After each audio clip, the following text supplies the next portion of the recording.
If you want to take a bass solo to improvise, it can be confusing as hell. You have to worry about keys, chords, scales, modes, arpeggios, everything like that. And on top of that, you're supposed to make it up on the spot? But how are you supposed to do this if you've never done it before? What's the solution? Steal other people's solos.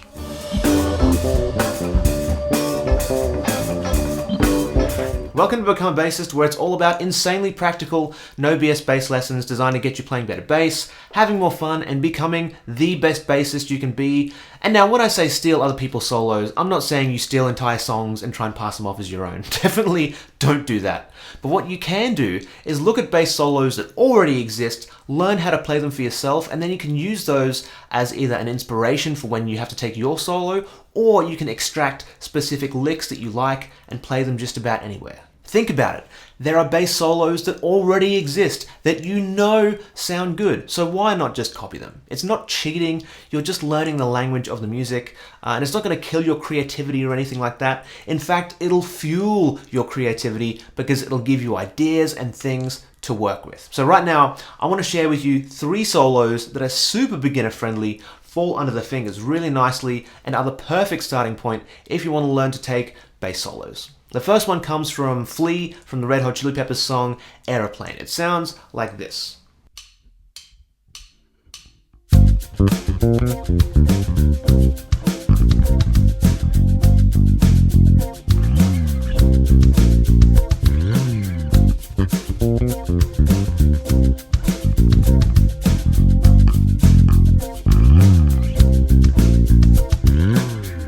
Now on the actual recording, Flea just plays that once, and this is more of like maybe a bass break than a bass solo, but it's super cool. It's the first kind of bass solo that I ever learnt from anyone else, so I couldn't not include this one.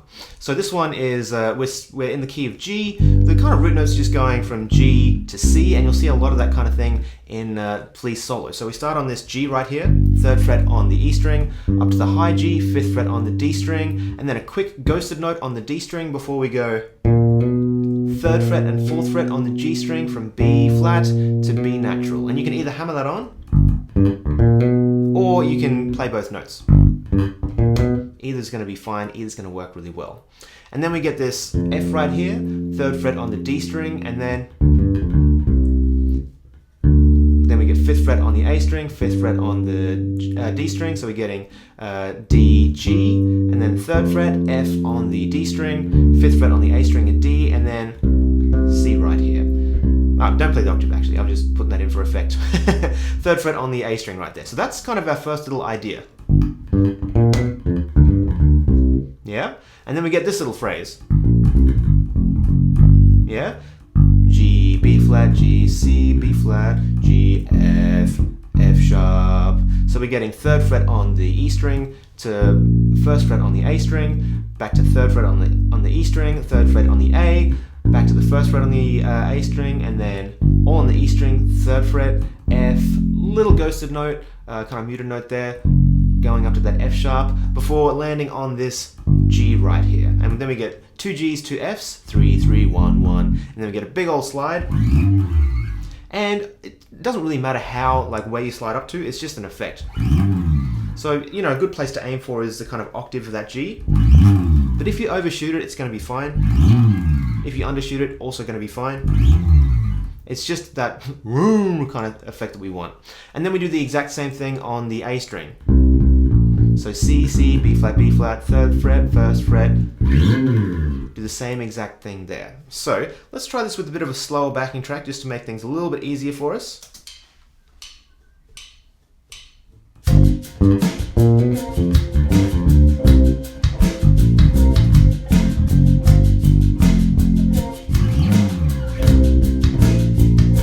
Let's go again.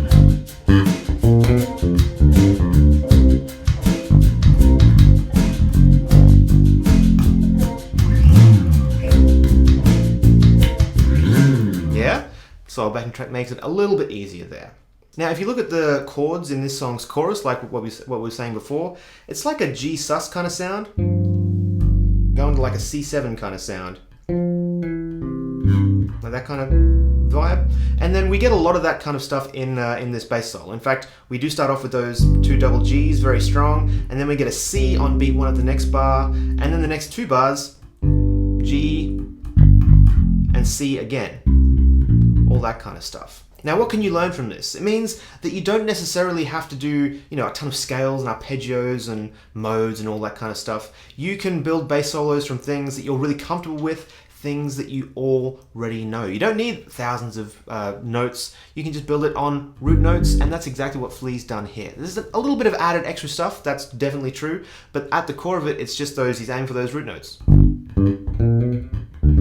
Root note, root note, root note. Yeah, it's all just G's and C's. Now, the other thing about this solo is that it has room to breathe. Check this out. There's little breaths in there where people can pause and kind of take in what's just been played. Check it out. Breath there. Breath there. There's all these little breaths where people can kind of, breathe and catch their breath. So in your bass solos, you can do a similar thing and free yourself from the pressure of thinking, it's a bass solo, I have to play a million notes and all that kind of stuff. You don't. It's all good. Flea leaves intentional places in here where he's not playing, and it works really, really well, makes it super catchy and super memorable. By the way, I have all the tabs and practice tracks available for free on becomeabassist.com, so just click the first link in the description, fill out the form on that page, and I'll send you everything from this lesson, including the slow versions of the practice tracks, so you can start kind of stealing these licks, playing these solos today if you wanted to. But next though, let's check out another great starter bass solo from Sade's Smooth Operator. Here's how it sounds.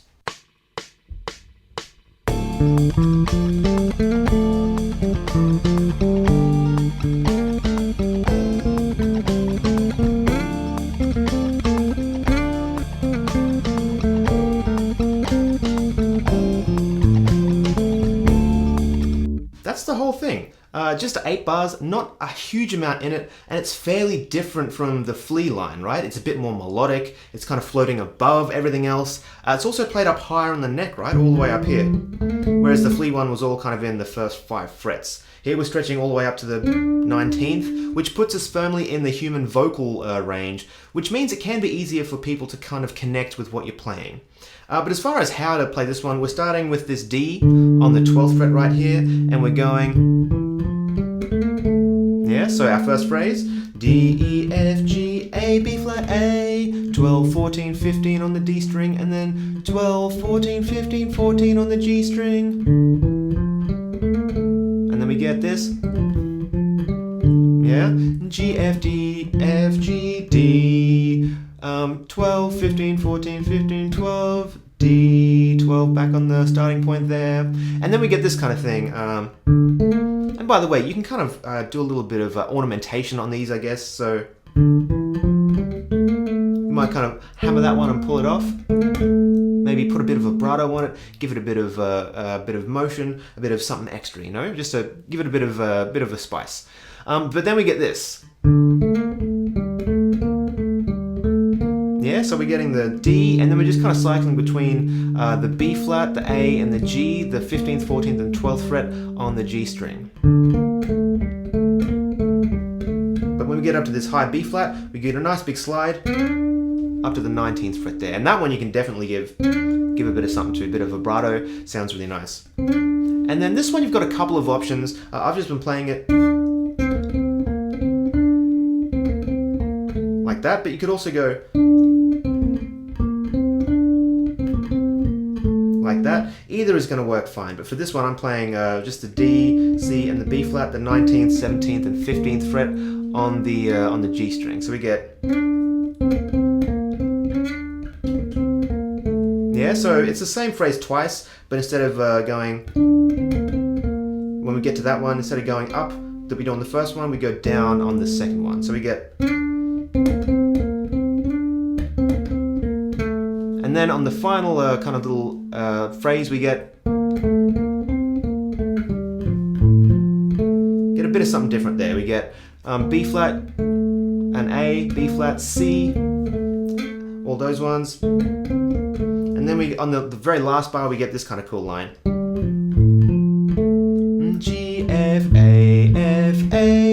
12th fret on the G string, 15th fret on the D string, 12th fret on the A string, back to the 15th fret, 14th fret to end, and then we go back down to the D. And then there's a big old sax solo. It's very, very 80s. It's kind of cool. But let's try a slower version of the practice track real quick, just to get it under our fingers, and then maybe try the fast one again. 4. Oh, that is the wrong practice track. Let's do it with the real practice track.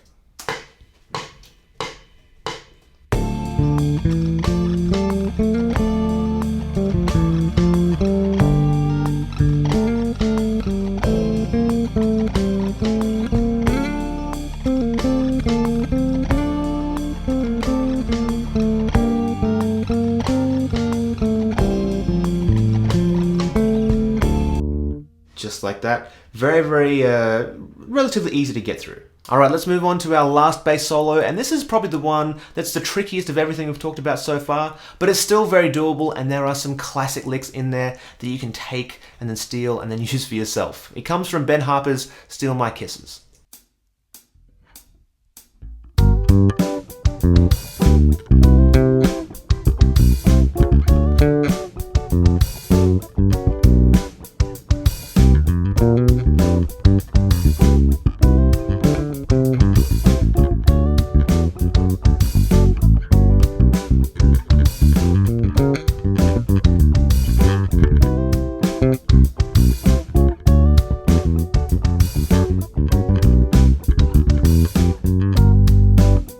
So again, there's a bit more in there. It's a bit more active. It's a bit more, all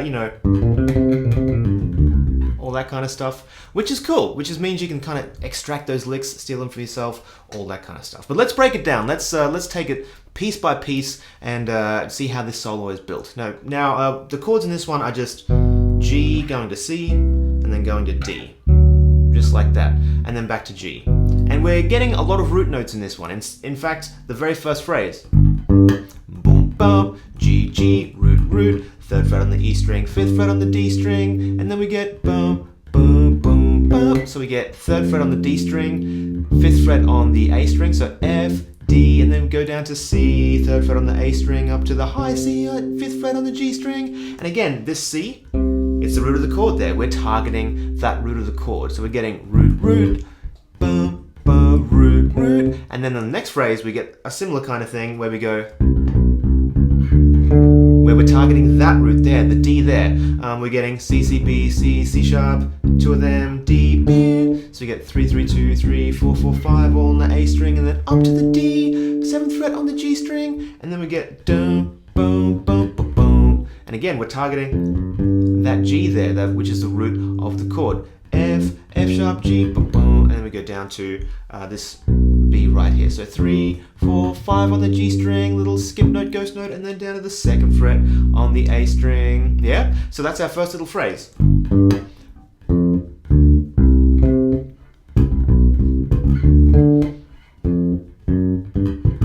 Yeah, then we get our first little bit more active kind of lick thing. We get, oh, pardon me. Yeah, so we get 3, 5, 3, 5, C, D, F, G, B flat, B, so 3, 5, 3, 5, 3, 4, and then on the 5th fret on the D string, and then 5th fret on the A string, 3rd fret on the D string.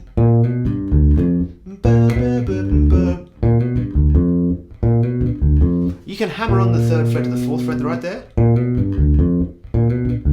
It's a bit of a tricky one, like getting that nice and clean. Those two right there are especially a little bit tricky there, but again, very doable. And then we get so G, G, F, D, C sharp, 5, 5, 3 on the D string, 5, and then 4 on the A string. And again, we're targeting this C right here, the root of the chord, and then we get, yeah, 7, 7, 6, 5, D, D, C sharp, C. And again, we're targeting that D chord right there, going up to the root, so we get, yeah, and then we get this kind of, this is the cool thing here. Yeah, And those kind of ghost notes in there, on the kind of the D and the A string, you can just kind of mute them. You don't have to play them as like real notes. So we get D, D, E, F, F sharp, ghost note on the D string, ghost note on the A string, and then we go G, G, F sharp, A. So 5, 5, 2, 3, 4, but 3, 2, 5, and then we get this very offbeat kind of thing. Bum, bum, bum, bum, bum, bum, bum, we get G, B, C, C sharp, D, E, D, D, yeah, 3, 2, 3, 4, 5, and then we get probably the trickiest lick in the whole thing. It goes.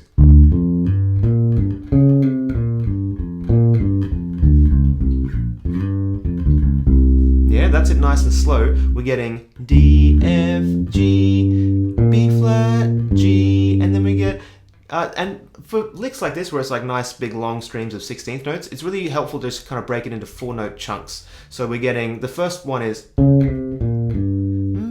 D flat, C, B flat, G, 6, 5, 3, 5. Yeah, that's our first 4-note chunk, and then we get F, B flat, G, F, 3, 3, 5, 3. Put them together. And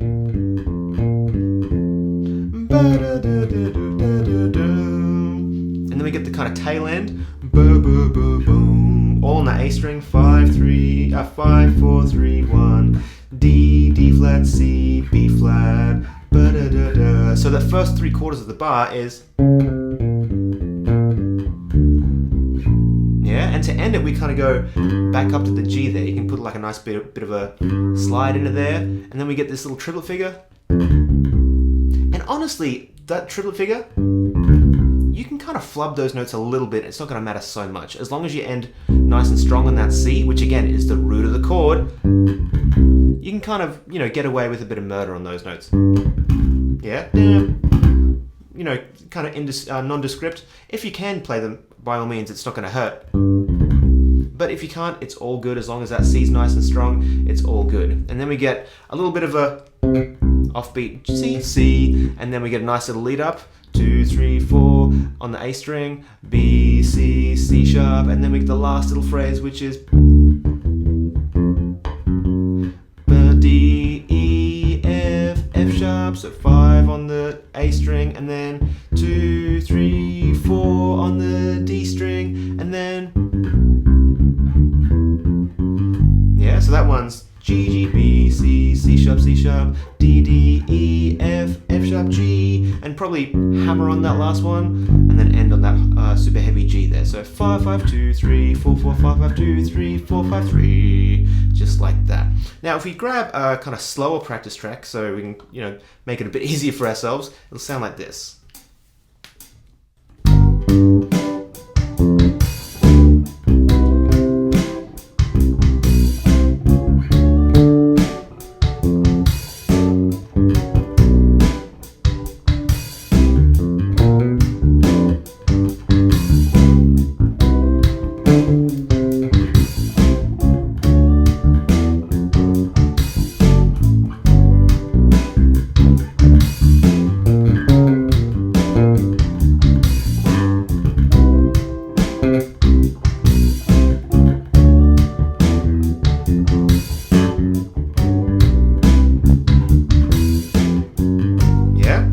Just like that. Like I said, a little bit more active, but still very doable. Now this one is kind of a hybrid of the approaches of the first two. We're still getting a lot of root notes, but every once in a while we get something that's, very scalar, very melodic, and pops out. It's also the longest one too. Very, very cool. Now, if you've never taken a bass solo before and you want to get a sense for how it's done, just straight up steal these ones. Take a look at the licks, take what you like, what sounds good to you. You can only really do all that though if you actually pick up your bass and play them. And to make things as easy as possible, I'm giving away the tabs and practice tracks and notation for everything you've seen in this video, even the slowed down practice tracks, so you can, start slow and work up to the actual speed. It's totally free. All you need to do is click the first link in the description or right here, fill out the form on that page, and you'll be sent absolutely everything. So go ahead and download it. Start your soloing today.